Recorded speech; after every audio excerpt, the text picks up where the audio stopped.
Hello all, मी doctor Netra. अनेक वेळा असं होतं की आपलं मूल जेव्हा शाळेतून येतं तेव्हा इतकं थकून गेलेलं असतं की आता आई विचारत असते काहीतरी की शाळेमध्ये काय झालं किंवा डबा खाल्ला का, तर ते त्या प्रश्नाचं उत्तर देण्याची शक्ती सुद्धा त्या बाळामध्ये, त्या मुलामुलीमध्ये नसते। बॅग ठेवण्याची शक्ती नसते। नंतर किंवा कुठल्या तरी ॲक्टिव्हिटीला जात असतात, जसं ग्राउंडला जात असतात, कराटे, भरतनाट्यम, कथ्थक, स्विमिंग आता उन्हाळ्यामध्ये सुरू होतं, किंवा भरपूर खेळायला जातात। तर आणि आल्यानंतर पूर्ण थकून आणि गळून गेलेले असतात, किंवा जे त्यांना तिथं शिकवणारे टीचर्स असतात, गुरु असतात, ते आपल्याला सांगतात की तुमच्या मुलाचा किंवा मुलीचा स्टॅमिना पुरत नाही आहे, ते थकून जात आहेत। ज्या पद्धतीनं त्यांनी परफॉर्म करायला पाहिजे त्या पद्धतीनं त्यांच्याकडून परफॉर्मन्स होत नाही आहे। तुम्ही त्यांच्या न्यूट्रिशनकडे लक्ष द्या। आता मुलांच्या न्यूट्रिशनकडे लक्ष द्यायचं म्हणजे ही खरोखर एक टास्क आहे, आणि ती जर आपण छान पद्धतीनं प्लॅन केली ना, तर कुठलीही आई अतिशय उत्तम पद्धतीनं ती टास्क पूर्ण करू शकते आणि आपल्या मुलाला अजून चांगली एनर्जी, हेल्थ आणि न्यूट्रिशन देऊ शकते। आता ह्या टास्कमध्ये महत्त्वाच्या गोष्टी आहेत की मील प्लॅनिंग करणं। आता मुलाला आपल्या कार्बोहायड्रेट तर आपल्या अन्नामध्ये भरभरून आहेत, आपल्याला खास मेहनत करावी लागणार आहे ती प्रोटीन आणि इतर जे ट्रेस मिनरल्स आहेत की ज्याच्यामध्ये कॅल्शियम आलं, विटॅमिन डी आलं, अनेक असे छोटे छोटे मिनरल्स आहेत आणि मल्टीविटॅमिन आहेत, ते कसे आपल्या मुलाला देता येतील याच्याकडे आपल्याला कॉन्सन्ट्रेट करावं लागणार आहे। आता प्रोटीनच्या बाबतीत नॉन व्हेजिटेरियन लोकांना माहिती आहे की meat is a good source of protein. अंडी हे अतिशय उत्तम सोर्स आहे प्रोटीन, कॅल्शियम, मल्टीविटॅमिन या सर्व गोष्टींचं। व्हेजिटेरियन लोक ओरडत असतात की व्हेजिटेरियन लोकांना फारसा काही चॉईस नाही आहे प्रोटीनमध्ये, तर असं नाही आहे। व्हेजिटेरियन सुद्धा अतिशय उत्तम सोर्सेस आहेत।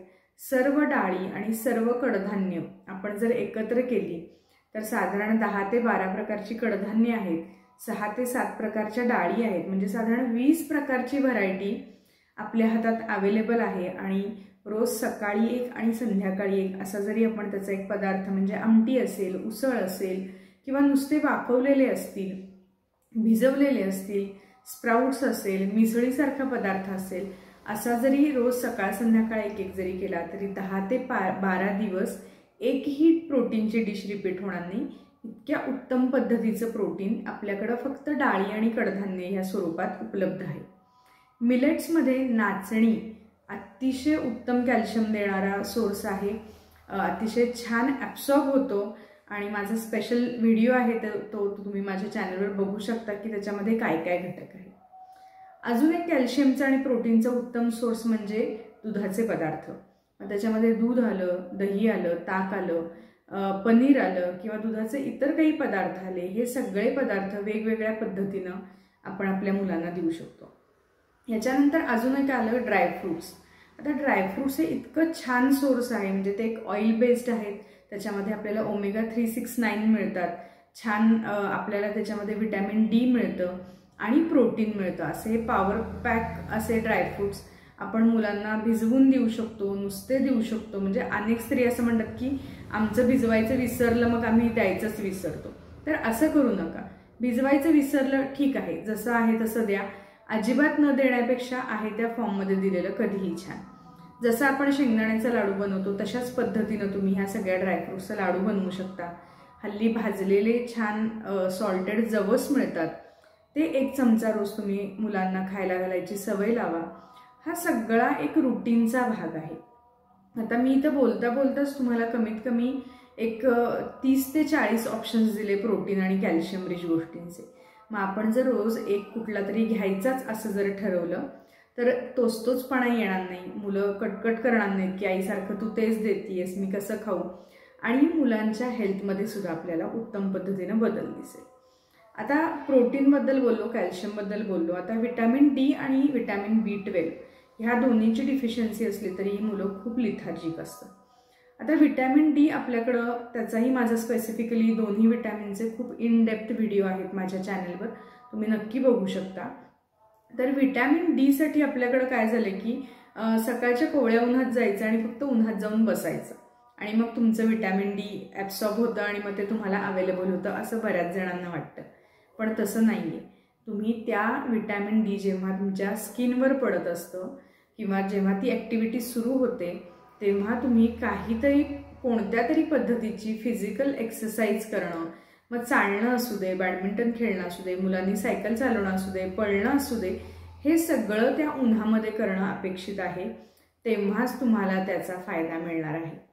आता व्हिटॅमिन डी, कॅल्शियम हे काही नुसते असे घेतले आणि लगेच ॲब्सॉर्ब झाले असं होत नाही. जसं गाडीला 4 चाकं असतात, 4ही चाकं असेल तरच गाडी पुढे जाते, तशी मसल हेल्थ आणि बोन हेल्थसाठी मल्टिपल गोष्टी लागतात आणि त्या जेव्हा शरीरामध्ये रोजच्या रोज अवेलेबल असतात तेव्हाच त्या सगळ्या गोष्टी ॲब्सॉर्ब होतात. B12च्या बाबतीत पण हेच आहे. B12 हे दह्यामध्ये भरपूर प्रमाणात आढळतं, स्प्राउट्समध्ये भरपूर प्रमाणात आढळतं आणि अगदीच डिफिशियन्सी असेल तर आपण त्याचे सप्लिमेंटसुद्धा देतो.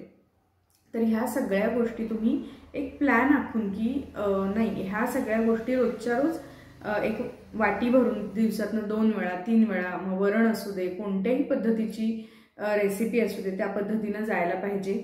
आपली मुलं भरभरून खेळली पाहिजेत, उन्हामध्ये असू दे कशी असू दे भरपूर खेळली पाहिजे, अंग मोडून खेळली पाहिजेत, भरपूर घाम आला पाहिजे. तेव्हाच ह्या सगळ्या गोष्टी खाल्ल्या जातात, त्या पचल्या जातात. आणि जरी इतकं छान डाएट देऊन सुद्धा, इतकं लक्ष देऊन सुद्धा जरी त्याची त्या मुलाची किंवा मुलीची तब्येत सुधारत नसेल तर जनता जी औषधं जी आपण मध्ये आधी देतो मुलांना की जी देणं गरजेचं असतं किंवा अजून काही हेल्थ चेकअप्स असतील तर ते पटकन करून घ्या.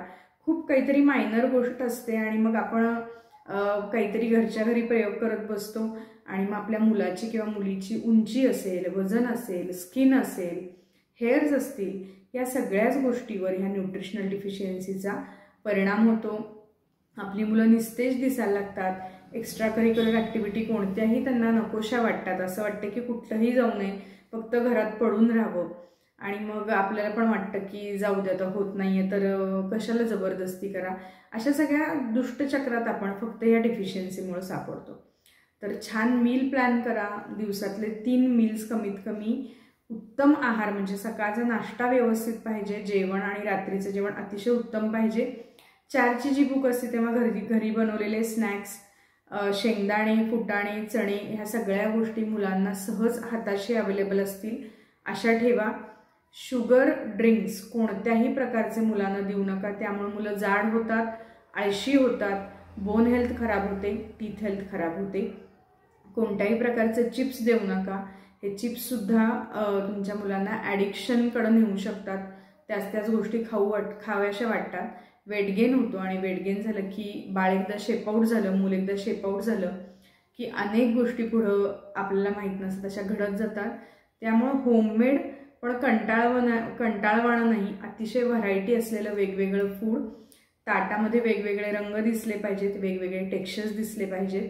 आता सुट्टी लागते आहे, मुलांना इन्व्हॉल्व करा तुमच्याबरोबर कुकिंगला, म्हणजे त्यांनाही ती प्रोसेस कळेल आणि इम्पोज करण्यापेक्षा त्याचं महत्त्व सांगा. ती मुलं समजून घेतात आणि बिलीव्ह इन मी, मुलांना एकदा समजलं आणि तो एकदा एनर्जी आणि ते छान वाटायचं फिलिंग यायला लागलं की मुलं अन्न खाणं टाळत नाहीत आणि न्यूट्रिशनल डिफिशियन्सी होत नाही. तर मुलांच्या न्यूट्रिशनकडे संपूर्णपणे लक्ष द्या. 8 ते 10 दिवसात तुम्हाला फरक नक्की दिसेल आणि आपलं मूल असं छान ॲक्टिव्ह असलेलं बघायला कुठल्या आईला आवडणार नाही. तर ही सुट्टी न्यूट्रिशन डिफिशियन्सीज कव्हर करण्यासाठी आपण डेडिकेट करूया आणि छान पद्धतीनं मुलांचा स्टॅमिना उत्तम पद्धतीनं न्यूट्रिशन थ्रू वाढवूया. तोपर्यंत काळजी घ्या. बाय.